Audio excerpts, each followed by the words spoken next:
Hello, everyone. Welcome back to another episode of In the Office Miyaki. I hope you've been well. I've actually missed you. I mean, it's been a week, but I've missed you. I hope that you had a great week. It's been an interesting week for me. Very interesting week. Quite hectic, but we thank God. It was really productive. I hope that you had a productive week as well. I hope that everything is working well for you. And I hope that even the things that are not working well will come to work well. Everything works together for good, right? Yeah. So yes, I hope you enjoyed last week's episode. Had quite a number of challenges, and it's not the easiest thing. Most times, when you have to do things like this coupled with other things, and you have to try to balance everything that you do and all of that. It's not always the easiest thing, but we always have to find a way. We can't keep making excuses. I said in the last episode that I think I've gotten to this stage where, I still make excuses sometimes, but I just don't want to make excuses anymore. I just want to make sure that everything works because nobody is going to do anything for me. If I have people motivating me now, then I'm very lucky. Yeah, I have people motivating me, and so I'm lucky. But I'm at the point in my life where I have to make sure that things work. I just have to make sure that things work. I have to try. I have to keep showing up. I have to try to show up. If one way does not work, I have to try to make sure that another way works. And I believe that we all are in that place. If you're an adult from 20 years, in fact, from 18 years and above, then you should totally relate to this, right? You're an independent person now. Make great choices, make good choices, make tough decisions, and get up and get out and get going. So, yeah, guys, welcome to a new episode. On today's episode, I want to talk about faith and coping mechanisms. Faith in the sense that, okay, we are Christians. How do we handle being Christian and then handle having coping mechanisms? And, coping mechanisms in my own understanding or from my own experience, coping mechanisms can easily be, should I say, misinterpreted or misunderstood, right? And I've had that quite a number of times. Situations where maybe you grew up around a lot of negativity, you grew up around a lot of, let's say, people teased you a lot, people picked on you a lot and all of that. And then your coping mechanisms or the way that you could handle that was hiding away from these people, right? So now, as you grow, it has become a part of you that whenever you sense that kind of thing from anybody, whoever it is at all, your response is to hide away, and all of that. Now, people have different coping mechanisms. There are people who, lots of people who commit suicide due to depression and all of those things, people who easily fall into depression and all of that. Now, I used to be one of those people that easily fell into, anxiety and depression. But before I get into that, people who get into depression and end up committing, suicide, most times it's because they're not able to handle the pressure of all of that, coping with negativity, coping with all of those kind of stuff. It comes with a burden, right? Because you can't let it out. You can't confront the people who are responsible for making you feel that way. And so the best way for you to handle it in your own way is to hide away, is to isolate yourself, right? And so when you isolate yourself, you deal with a lot of depressing thoughts, and then that gets to anxiety, that gets to depression, and then most often than not can also lead to suicide and all of that. So the question of the day is, how do you handle being a Christian, right? Okay, now you've accepted Christ, you are trying to understand the concepts of peace and chaos, joy, and all of that, and then having to use coping mechanisms to react to certain things. I don't want to say that I've been dealing with guilt with that, but I have a coping mechanism, right? And that has quite affected my relationship with quite a number of people. Like, I'm one of the people that knows how to hide away. Yeah, I don't know how to hide away. Now, because of how I grew up, I'm not really confrontational like that. In certain situations, I am, but in a lot of situations, I'm not. Especially when it has to do with family, I'm not a confrontational person, right? So there can be a lot of things going on. Like, somebody can be talking and talking and talking. Now, somebody else might do something. Let's say my younger brother does something, and they think it is me, that did it, and they begin to talk and talk about how careless you are and everything. I tend to not react. I tend to just keep quiet and be looking, especially when these people are not my immediate, like my siblings. When it comes to siblings, it's easy for you to, talk back at your siblings, but there are certain people you can't talk back to and all of that. So my easiest response is to keep quiet, and my easiest response is to avoid you next time. So I can be very cheerful around you initially, but when I begin to pick, and I'm quite sensitive, so when I begin to pick certain actions and reactions, my easiest response is to just avoid you. Like, totally unconsciously, I just do that. So unconsciously, I just find myself not wanting to be around you, not wanting to talk to you. And sometimes it even gets into fear, right? Especially when these people are like way older than you, it begins to go into fear. I begin to fear these people to the point that I can't ask for certain things. I can't tell them certain things. Oh, I want to do this. I want to go to. I become scared of talking to these people, right? And so I don't want to say I've been dealing with guilt, but I've just been thinking, does that make me a good Christian? Does that show that I'm a good Christian? Does it make me what's the word now? Is it trust? Is it trust now? Does it make me look like someone who does not trust in, you know, shall I say, the peace that God has given you, the peace in chaos that God has given you? Does it make me someone that does not trust in that?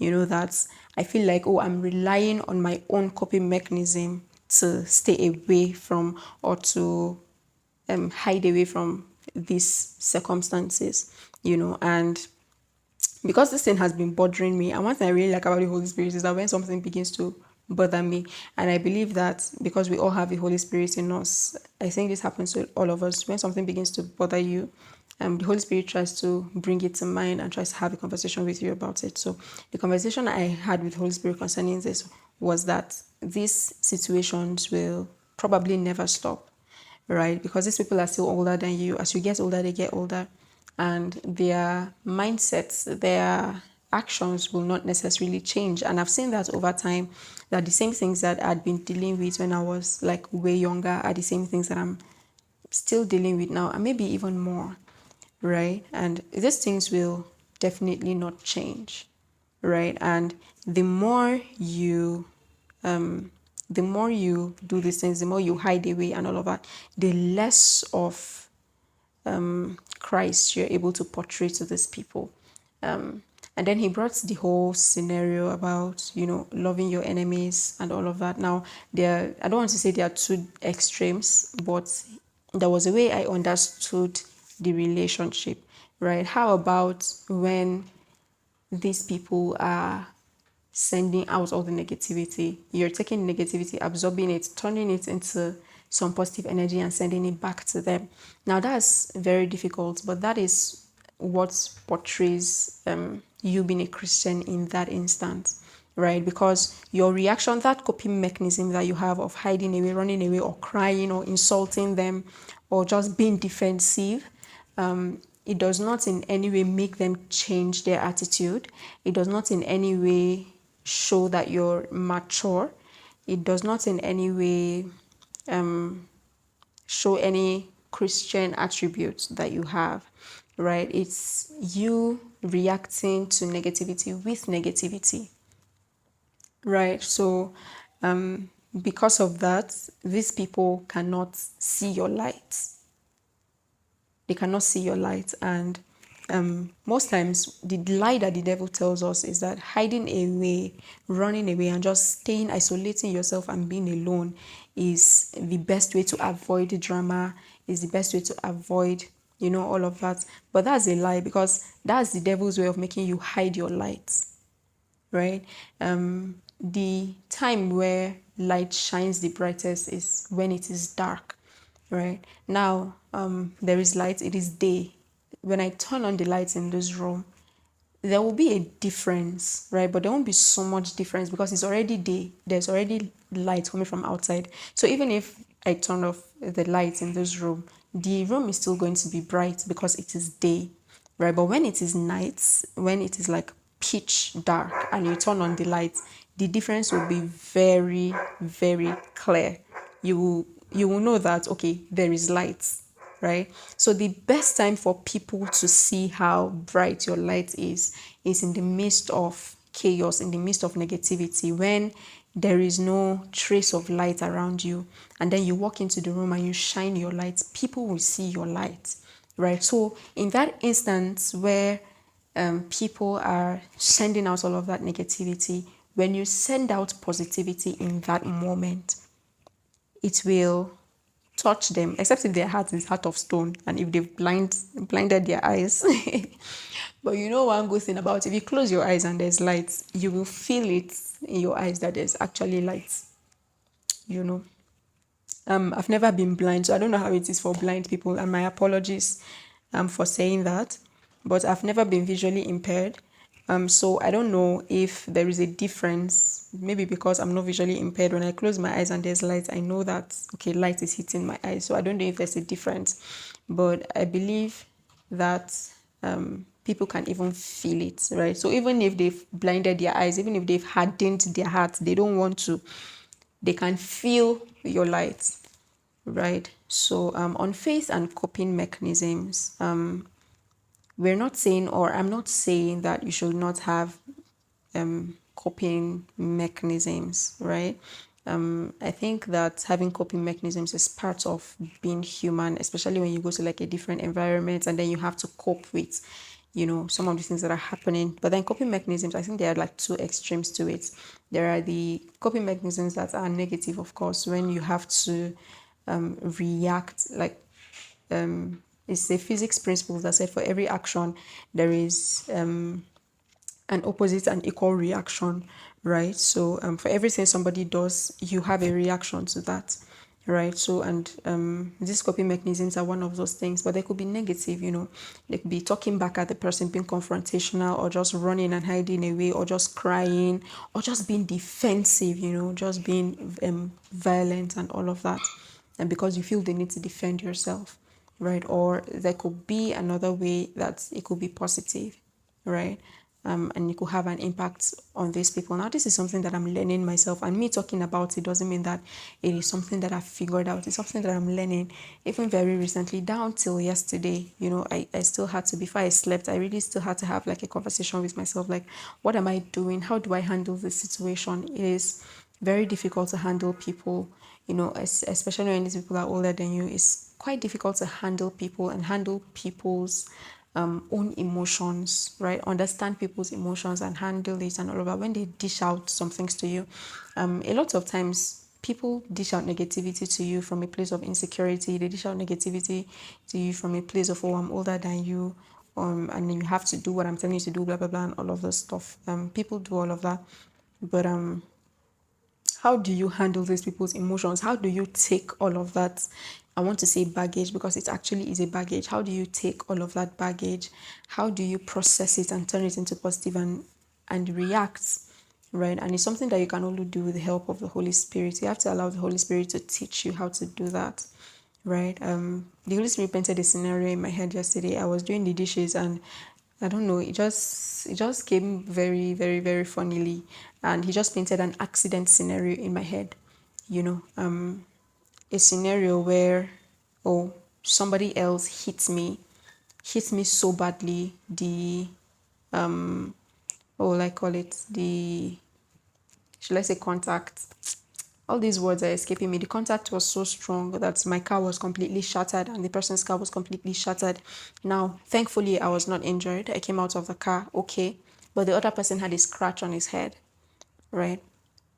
And so he asked, what will you do in that situation? Because when an accident like that happens, it is normal for people to gather around you, right? What will you do in that instance? Will you come out and begin to shout, oh, you cannot see where you are going, you almost killed me, you almost did this and all of that, right? Or will you come out of your car, check on the person who has the injury? Because yeah, I didn't have an injury, but the other person had an injury, right?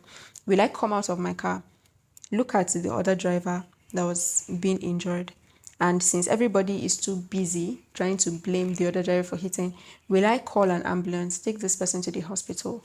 Will I check if this person is able to pay his hospital bills and pay the bills for that person? Will I begin to take interviews? Will I begin to take videos and pictures of the incident? Will I do all of that? What will I do in that situation? Right? And it was such a vivid illustration. I felt like I was actually in the moment. And I was like, what kind of illustration is this? Why will you bring this to me? But I actually pondered on it even till this morning. I actually woke up and it was one of the first things in my head.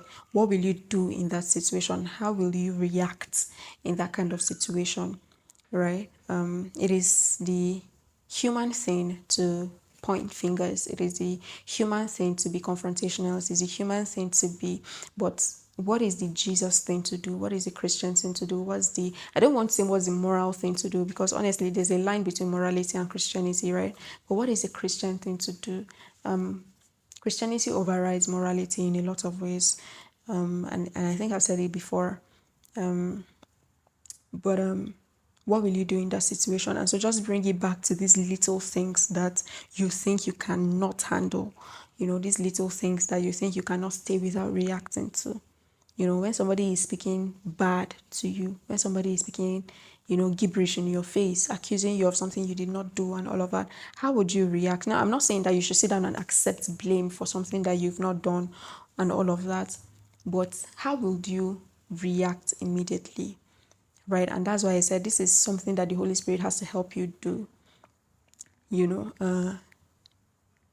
There are a lot of situations that I've tried to handle by myself and it just hasn't worked.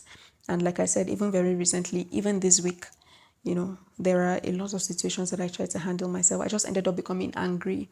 I just ended up running and hiding away, because honestly, they're just people you cannot talk back to. And I've fallen into anxiety and near depression moments because of things like this, because of situations like this, right? Because I was trying to cope with the situation, instead of trying to find a way to turn it into positivity and send it back to that person. And that's just how it works. You cannot turn it into positivity and keep it within yourself. You have to shine that light to that particular person. That person has to feel that light. And it's just something with bullies and all of that. Standing up for yourself to bullying is not always hitting the person back, and all of that. When Jesus was talking about turning the other cheek, and when somebody hits you, that is it. There is nobody in his right senses that is going to hit you on one cheek and then you turn the other side for the person. The person will hit you intentionally. The person will wonder what's wrong with you, what's your problem. If the person is normal, the person will wonder what's your problem. Like, I'm slapping you on one cheek, you're turning the other one for me to slap. So imagine, okay, let's say the person slaps the other cheek and you turn back for the person to slap the other one and you keep turning. The person is going to ask you questions, and that's just how it works, right?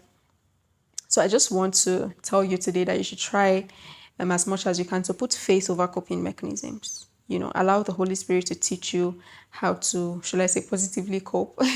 Allow the Holy Spirit to teach you how to handle some of these intense situations that you can't seem to handle by yourself. And the reason why you have coping mechanisms, the reason why we develop coping mechanisms is because we cannot handle the situations, right? But then if we do not handle the situations in the way that we should, they affect us more than they affect the people who are, releasing all of this negativity to us. So please ask the Holy Spirit to help you find a way, to handle the situations and help you find a way to shine your light, to people in the midst of all the negativity, in the midst of all the drama and all of the problems that they cause you, to be able to shine your light so bright that they see you and they want to ask you, what you have. They want to know the peace that you have. They want to understand, they want to talk to you and want to change because of, the reaction that you have to some of these things. And I also want to say that a lot of times these reactions are not these energies that these people give to us, they are not really intentional. They're not really intentional. It is maybe as a result of their own insecurities, or as a result of how they were brought up, or as a result of the things that they've had to experience personally, and all of that. So when they are doing things or saying things, they just do them and say them, right?